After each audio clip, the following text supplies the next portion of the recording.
Hi friends, Mindy here. I have a process video for you today.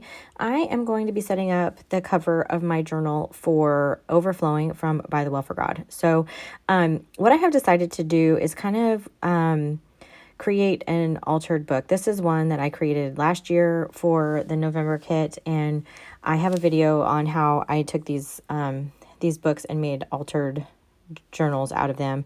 But that requires like tearing out some paper, gluing the pages together, and just kind of doing a whole thing process that I just didn't want to do this month. It's not a difficult process. It's just kind of time consuming, letting everything dry and everything. So I'm going to kind of do a twist on that where I'm actually going to use this Reader's Digest condensed book, and I'm going to make a journal out of it. Now you could certainly just, cut out the text block and use it, in its entirety if you wanted to.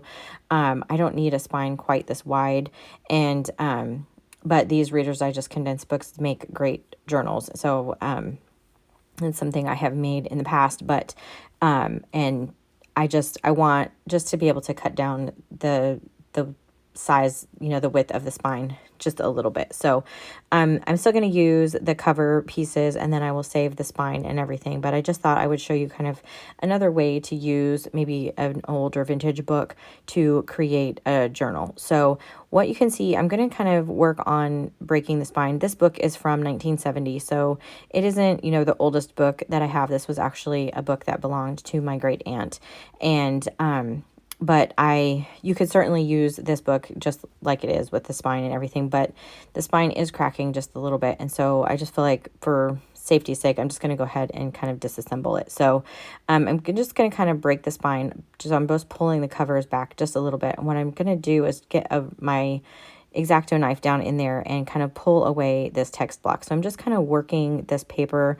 As books get old, they get kind of brittle and stuff. And so this actually is really not very difficult to do at all. So I just kind of pulled that back, and then I'm coming down here with my X-Acto knife and just cutting down, and you can see it cut away really simple. You just want to, if you're wanting to keep the spine piece intact, then you want to make sure that you don't actually cut through the spine. For my purposes, it would be fine to do that, but I was just kind of showing you how you can do this. So you just run your blade all the way down, and then it will release the text block, and I will save the text block for to use the paper in other projects and stuff. So that's not going to go to waste at all. But if you wanted to use the spine in the way that it was, like the original spine, if it's in good condition, you could certainly do that. This is just the process of how you could do that. But you could see mine is it's cracking a little bit, it's aged. And so I just decided I'm going to go ahead and cut out the spine section. So I'm just kind of pulling this apart. You can I think it's kind of hard to tell, but it's already like cracking and tearing along there. So I just didn't feel like it would be good for the long haul. So I'm just running my blade now down the edge of like the book board part. Now I'm working on a self-healing mat. So if, protect your surface if you're going to be using a blade or whatever. I always have this self-healing mat on my desk. It's just, something that I like to work on. It's just helpful to me. But so I just cut that away, and then I will also not throw this piece away because I can use that for other projects and in junk journals and that kind of stuff too. So I have a little bit of a rough edge there that I need to kind of trim down just a little bit. I want to have that be, as smooth as possible. And then what I'm going to end up doing is creating a spine for this journal for myself, but I'm just going back through here and kind of cleaning up the edges again with my X-Acto knife. I found too that whenever I'm using my X-Acto knife, it's easier to kind of do multiple like shallow passes than to really like push too hard or anything in there. You just get a better cleaner cut when you do that way. So just kind of cutting off all of these, and I apologize. I originally I was going to do this video in real time so that you could see, and I was kind of talking my way through it, and then the video was kind of long, and so I didn't know if that would be something that would be of interest. So if that's something that you would be interested in hearing, kind of a process like in real time, instead of the sped up version with a voiceover, let me know in the comment section. This video just would have been, 40 minutes long or so had I left it like that. So there'll be Also, there's some parts in here that I messed up just a little bit, and I left those in so you could kind of see how I work through that. But I have cut down a piece of chipboard to the same height as my book, and my spine is going to be about 1.5 inches. And I am using gaffer tape. This is like a fabric tape. It's used, it's some people, you can buy bookbinders tape, basically. It's like a cloth kind of fabric-y tape, or you can just buy gaffer tape. This is the 3-inch version. I also have it in black, but it wasn't quite wide enough for this. But I just cut a length of it, and I put it on the inside and made sure that I had space between my spine section and my front and back covers, about the same width as the chipboard. And you can see when I put this down, I kind of shifted the cover just a little bit, and so it's now not on there evenly. And I had wrapped it around from the inside to the outside, so I'm going to end up having to fix that. But I took my bone folder and just kind of went down in that seam just to make sure everything, you can see how nice that this closes. This is very flexible tape. It's very strong. It's going to make sure that my my journal stays together really well. I have also, covered these in paper or in fabric or all kinds of things, but just for the sake of trying to keep this a little bit simpler this time, I was just using this gaffer tape. But I did not like the fact that from the front side, it was very obviously crooked. So I'm just going to pull this back, and you can see when it off of the cover, it pulled off no problem. It did tear the first layer of my little chipboard there, but that's more a reflection of the chipboard than it is of the gaffer tape. So anyway, I just am pulling this back now and just trimming it so that this is just only on the inside, and that will kind of keep everything in place while I'm working, and I can hopefully get the tape on the outside a little bit more even than I have it currently. So you can see here, it did pull up a little bit of that chipboard. It's not going to be a problem. In the past, when I have covered video or, covered journals like that in other videos, I have put pieces of paper over the outside. You could certainly do that. I just decided to leave the gaffer tape exposed. So you could definitely cover it in anything that you wanted to. And if you wanted to even cover up the whole of the tape, you could do that. I was trying to kind of keep that, the original cover where you could see that kind of mustard color.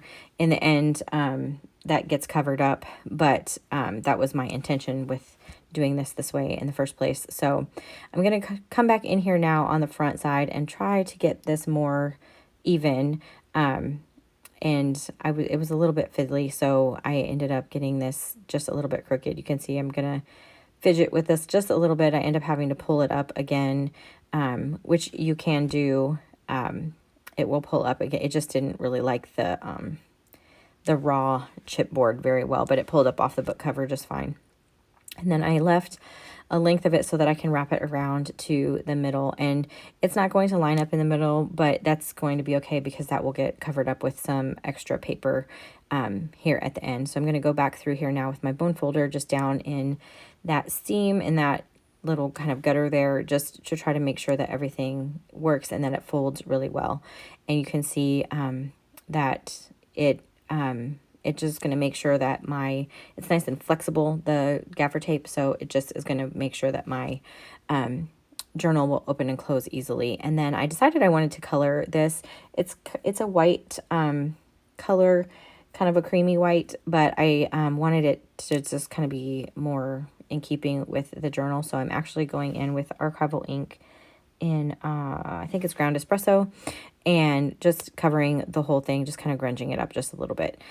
This journal is from 1970, so it's not, super, super old, but it does have some aging to it. And so I didn't want to have that really bright tape on there. In the end, a lot of this is going to get covered up anyway. So, but you can kind of see I did not manage to get that on there perfectly parallel with that mustard tape that's on there, and so that will bother me.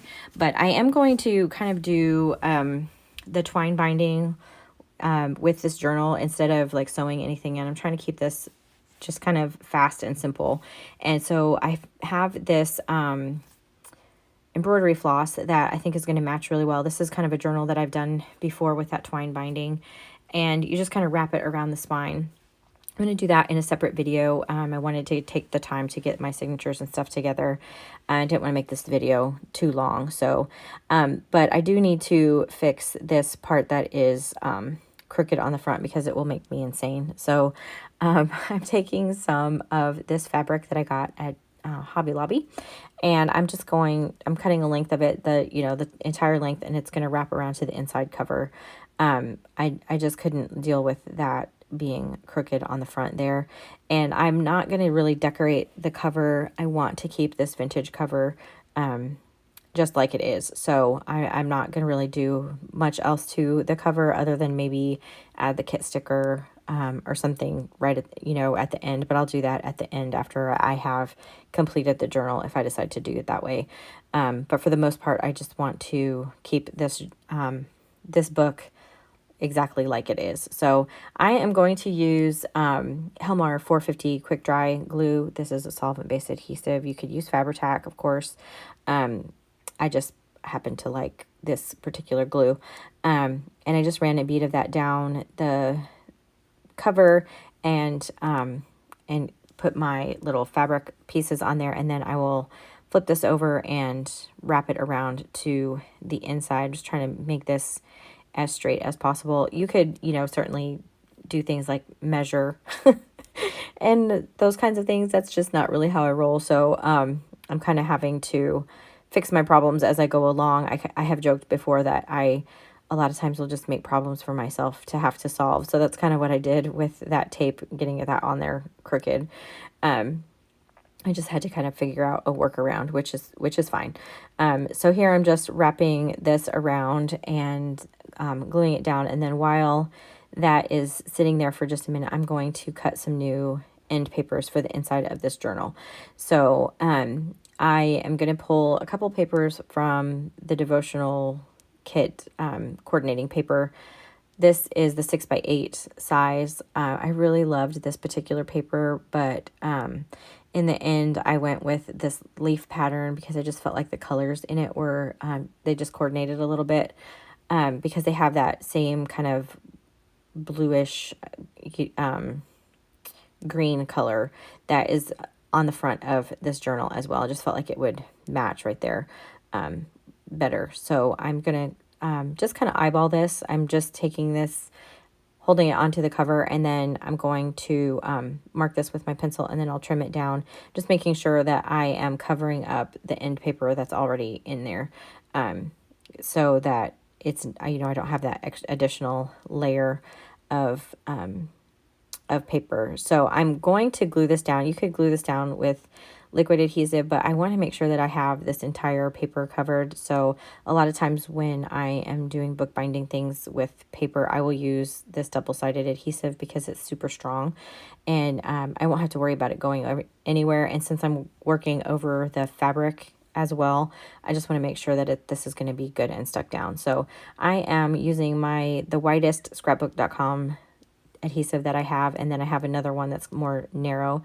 that I'm going to run down the middle. And I just want to show this trick. I think I've showed it before. Whenever you're adhering something that has this double-sided adhesive, because it is super, super sticky. So if you put it down, once it's down, it's down. And so one of the ways you can kind of work around that and give yourself a little bit of time is to just only partially pull back the release paper. So I'm going to pull off the release paper of that middle section. That'll be fine. But on these two bigger pieces, I'm just going to pull the release paper and kind of create these little wings.